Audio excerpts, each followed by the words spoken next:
Hello everybody, welcome to Crafty Soup. My name is Misty and today I have for you the project called Forgery on the 4th, where we take some inspiration and recreate it somehow. So the Counterfeit Kit Club offers this challenge and they offer inspiration once a month for creating our kits and creating our forgeries. So we had just seen the kit that was our inspiration piece for the month, and in that kit was this particular piece of paper, which I am going to recreate.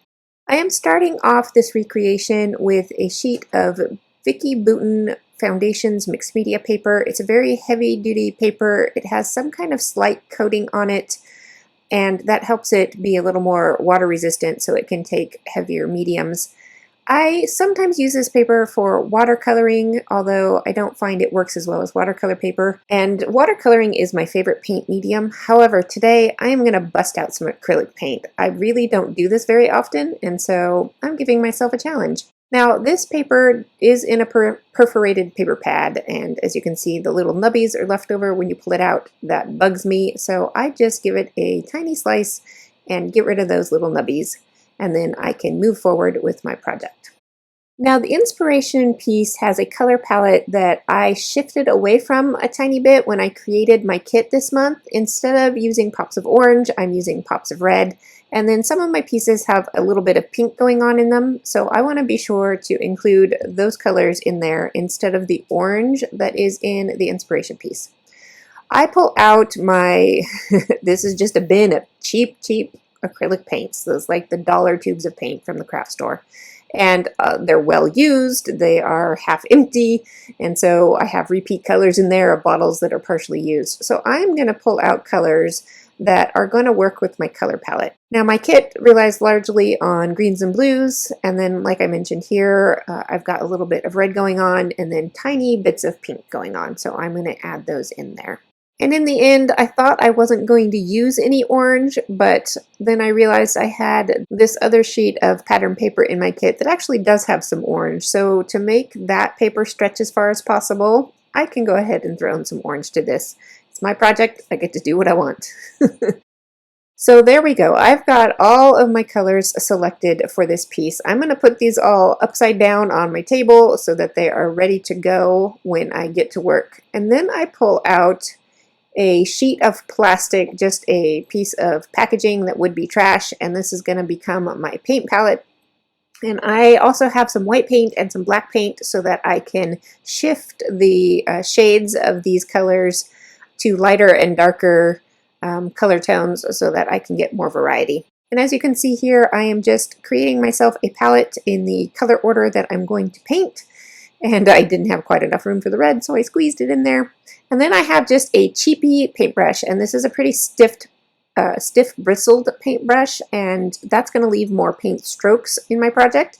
And I'm okay with that. I know the inspiration piece was very smooth in tone, but I want to get more texture in there because I enjoy that. So here you can see me mixing a little bit of color as I go. I'm getting more of a yellowy orange tone going on, and then I will shift it into the red orange and into red itself because those are the tones I'm going for the most. I am going to go ahead and just put on some music and let you watch this paint process, and then I will come back at the end and talk about any tips or tricks that I've noticed along the way and tell you some of my thoughts at the end of this process.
Now that you've seen all the painting, let's go ahead and talk about a few tips. So the biggest tip I have for you is to have lots of water to clean your brush. Acrylic paint is very thick and it will clog up your brush, and if you want to switch colors, it can contaminate your next color. So you want to rinse out your brush really, really well. And along those lines, you also want to dry your brush because the water will thin out the paint and you won't get the same results if your brush is wet. So I just keep a rag next to me and I will kind of squeeze the rag against the bristles in order to soak up as much water from the brush as possible.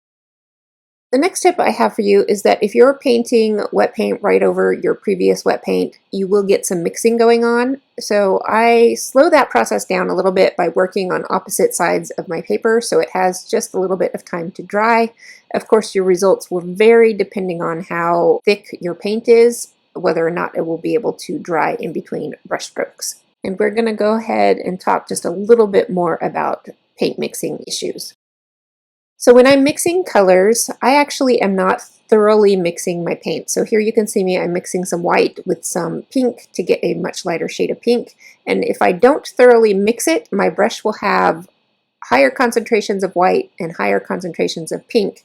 And when I go to put that on my project, you will see that in the strokes. Wherever the brush has more white, I will get a whiter zone, and wherever the brush has more pink, I will get a pinker zone. So that causes some internal variation in the paint stripes, which I enjoy. Here you'll see I'm painting a light green stripe over a blue stripe, and you can see some of that blue bleeding through, and that's for two different reasons. One, that blue is darker than this kind of minty green, and because these are cheap paints, they're not highly pigmented, and so it would require more paint to completely cover up that blue. So that's one reason you can see that blue coming through. The second reason is, like I said previously, my blue wasn't completely dry, so that wet mint paint is actually picking up some of that blue as I paint and incorporating it into this new mint stripe. None of that bothers me. I'm happy with those results. And so I just wanted to let you know that if that's something you don't want, if you want a much smoother color, you're going to have to wait for your paint to dry completely, paint over your second stripe, and if you're still seeing through it, you'll need a second coat. So what are my final thoughts on this entire process? Well, my first thought is, no, I didn't really recreate that inspiration piece entirely. That piece was much smoother. It was much lighter in color tones. My piece here is definitely deeper and more vibrant. So it wasn't quite what I was going for. In terms of that, I wasn't quite satisfied. However, as a standalone piece of art, I think it's cool. I like the different textures that I've got going on, the different shade variations that I've got going on.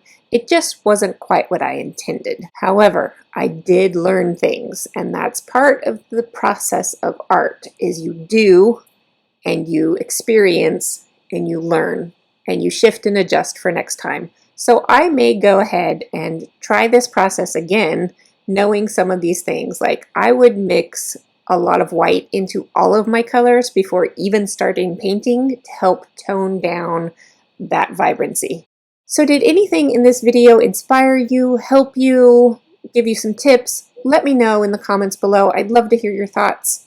So that's it for this forgery project. I will actually be back tomorrow with my first scrapbook layout process video using this forged piece, as well as the rest of my counterfeit kit for this month. If you haven't seen my entire kit build, do find the links and you can check that all out. I hope you will come back tomorrow and join me again.